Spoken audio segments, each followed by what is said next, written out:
একজনও বৈধ ভোটারকে অবৈধ করতে দেব না বলে খড়গ্রাম থেকে হুঙ্কার চন্দ্রিমার। খড়গ্রামের মহিলা কর্মী সভার মঞ্চ থেকে বিভিন্ন জনমুখী প্রকল্প নিয়ে জনসম্মুখে আলোচনা করেন তিনি। পাশাপাশি তিনি আরো বলেন, মুর্শিদাবাদ জেলাতে 3 জন মানুষ মারা গেছেন এসআইআর আতঙ্কে। 2002 তালিকায় নাম নেই তাদের, তাই তাদের মধ্যে অনেকেই আত্মহত্যা করেছেন। এমনই হুঙ্কার করেন তিনি খড়গ্রামের মঞ্চ থেকে।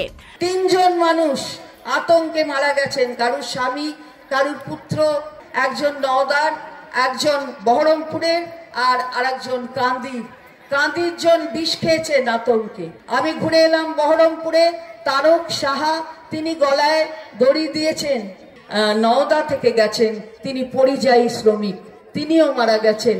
তার সেভাবে এই আতঙ্কে তার হার্ট অ্যাটাক করেছে।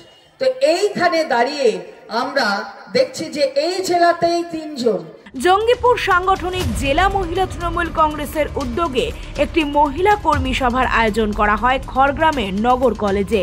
উপস্থিত ছিলেন রাজ্যের মন্ত্রী চন্দ্রিমা ভট্টাচার্য, জঙ্গিপুর সাংগঠনিক জেলা তৃণমূল সভাপতি খলিলুর রহমান, খড়গ্রামের বিধায়ক আশিস মার্জিত, জঙ্গিপুর জেলা মহিলা তৃণমূলের সভানেত্রী হালিমা খাতুন সহ খড়গ্রাম ব্লকের 2 সভাপতি শাশ্বত মুখার্জি ও হুমায়ুন কবির এবং একাধিক জনপ্রতিনিধি ও নেতৃত্বরা।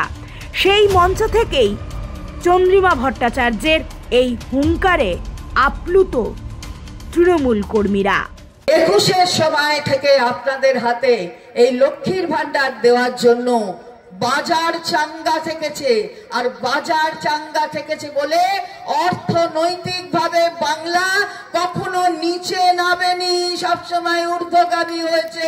লক্ষ্মীদের হাতে ভান্ডার, ওদের শখ হয় অনুকরণ করার, করতে পারে সারা ভারতবর্ষ এই দায়িত্ব নিয়ে করুক না, অসুবিধা নেই, কিন্তু করাটা তো সঠিক হয় না। বেঙ্গল ওয়াচ।